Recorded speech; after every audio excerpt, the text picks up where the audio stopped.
Ngayon pag-usapan naman natin ang quizzes and email automation. So papaano ka makakapagbigay ng customized email automation dun sa mga nagsagot ng survey mo.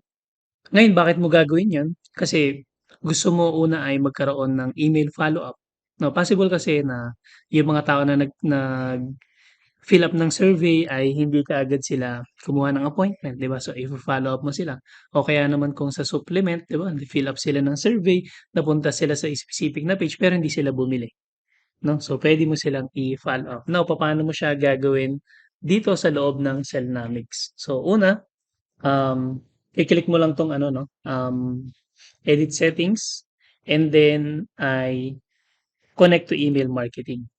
Ayan. So dito 'no, kunyari ay wala dito yung ano, yung gusto natin. So kunyari pangalan ay survey, submit survey, submit survey 'no. So kumbaga dito mapupunta lahat ng mga nagsa-submit ng ano, ng survey, 'yan. So click natin yung save. And remember 'di ba ano, meron tayong tagging na ginawa based dun sa mga ano nila, sa mga sagot nila. So for example, dito sa salaries, 'di ba may tag 'to? May tag sila na not qualified ta's dito maglalagay tayo ng tag na, qualified. So qualified. So sabihin natin 'no, yun lang yung gusto mong mapadalhan ng ano, yun lang yung gusto mong mapadala ng email follow-up, yung mga qualified lang 'no. So qualified, okey, 'yan qualified, 'yan, okey. So, may tamang tagging na tayo. Save natin. So, ang gagawin natin ay pupunta tayo ngayon sa, email and automation 'no. So, click mo lang 'to, automation. So, tapos pagdating natin dito 'no, actually nagkaroon na tayo ng specific na training about dito 'no. So, pero papaano natin siya gagawin na connected dun sa, survey. Okay, so dito, create tayo 'no. Ayan, automation sabihin natin ay quiz submits. Ayan, so click natin submit, ayan.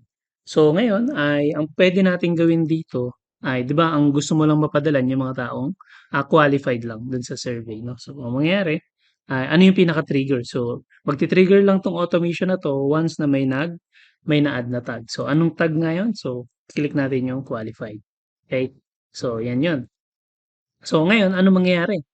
Ano yung gusto mo ipadala sa kanila? So puwedeng ang mangyayari ay papadala mo sila ng ayan, puwede mo silang padalhan ng email 'no. So kunyari test lang tayo 'no, test, test, ayan test@gmail.com kung meron kang connected 'no. Ayan, so okey lang 'yan 'no. Ayan, tapos yung email, so lagyan lang natin 'no, company or business name. So kunyari Cellnomics, Cellnomics. Ayan, tapos i-ano na natin 'no, um, ayan puwede natin siyang ayan puwede natin siya i-save. So tapos dito yung pangalawang email 'no, puwede kang mag-add ng ano, ng delay. So for example, delay ka ng ano, ng specific time. So kunyari, 1 day, ayan. So tapos padala ka ulit ng email.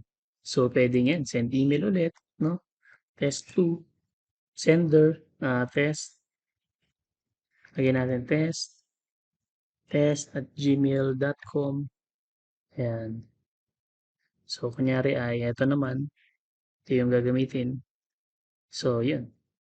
Kapagka okey ka na dito, papaano kapagka ano na sila, nagpa-book na sila ng appointment? So, gagawin mo magse-set ka ng goal 'no. So, kunyari ay meron kang ano, kunyari ang nilagay mo para dun sa mga ano, sa mga nagpa-book na ng appointment, sabihin natin nag-tagging ka doon 'no, yung mga nagpa-book na ng appointment. So, kunyari pangalan nun funnel 1, ayan, confirm na 'no. So, ano ibig sabihin nun?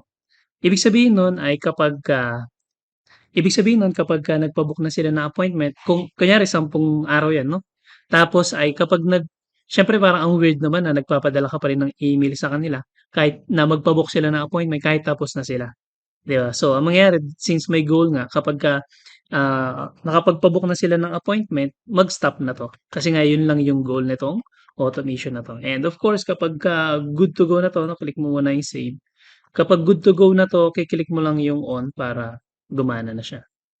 Ayan. So, dito may lalabas na, not verified kasi hindi natin verify dito sa account na 'no, 'no. Pero so you have to ensure na, kailangan verify muna yung domain mo 'no, dito. Ayan. So, pagdating kasi dito sa settings, ayan, verify mo yung domain 'no. Ayan. Nagkaroon na rin tayo ng separate na video para ma-verify mo yung domain. So, yun gano'n lang kasimple 'no, yung pag-connect ng quizzes 'no, yung result ng quizzes mo dun sa email automation.